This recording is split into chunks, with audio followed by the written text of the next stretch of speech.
Fala galera, beleza? Eu sou Marcelo Bolinha e estou resolvendo a prova de física da AFA de 2018. Eu vou fazer agora a questão número 61. A questão diz assim: os carregadores de bateria sem fio de smartphone, também conhecidos como carregadores wireless, são dispositivos compostos de bobina e ligados à rede elétrica que carregam as baterias dos aparelhos apenas pela proximidade através do fenômeno da indução eletromagnética. Para isso, o smartphone deve ser apto à referida tecnologia, ou seja, também possuir uma bobina, para que nela surja uma força eletromotriz induzida que carregará a bateria. Se na bobina de um carregador indutora paralela e concêntrica com a bobina de um smartphone induzida passa uma corrente de I igual a 2 seno de 4πt, com t em segundos, o gráfico que melhor representa a força eletromotriz induzida na bobina do smartphone em função do tempo é... Então, a gente tem que pensar o seguinte, a gente tem lá uma bobina, né? Uma bobina, que eu vou chamar que é a bobina do carregador, né? E aqui a gente teria a do smartphone, né? Então aqui eu vou botar a do telefone, certo? E aí o que acontece? Aqui vai ficar o campo, né? O campo ele vai ficar andando aqui, certo? E com isso a gente vai gerar a corrente elétrica para carregar o smartphone. Eu posso dizer que isso aqui é uma corrente induzida, né? E aí, o que a gente tem que lembrar? A gente tem que lembrar o seguinte, que pela lei da indução magnética, a gente vai ter o seguinte, que a força eletromotriz induzida ela vai ser igual a menos L, que é a indutância, vezes a derivada da corrente induzida, dt, em função do tempo.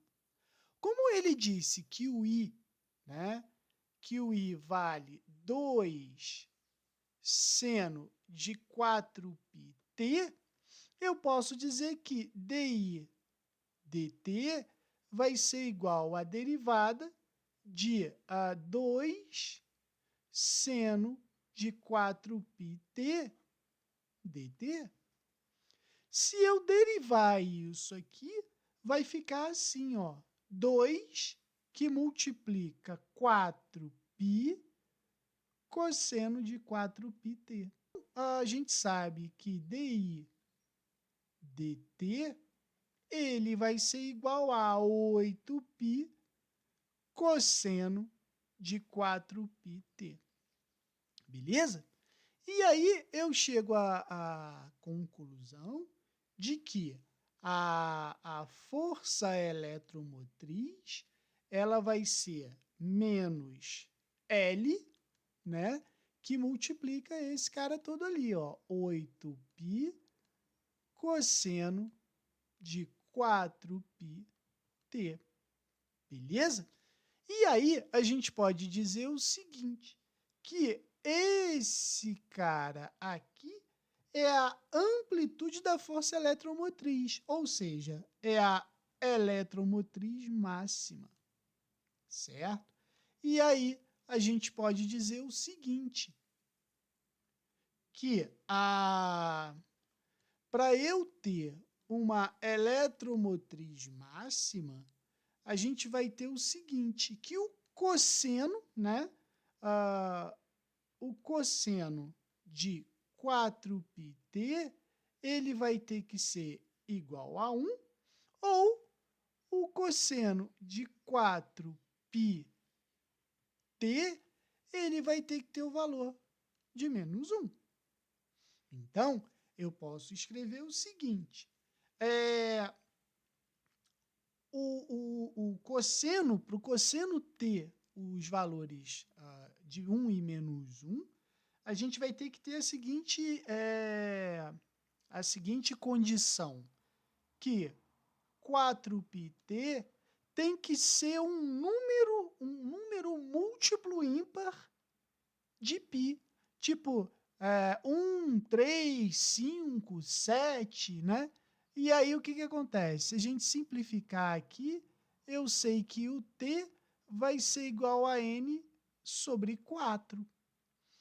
Então, a gente pode dizer assim, se eu fizer uma tabelinha, né, onde eu tenho tn sobre 4, como o tempo tem que ser um número ímpar, né, 1, 3, 5, né, a gente sabe que 1 aqui vai dar o quê?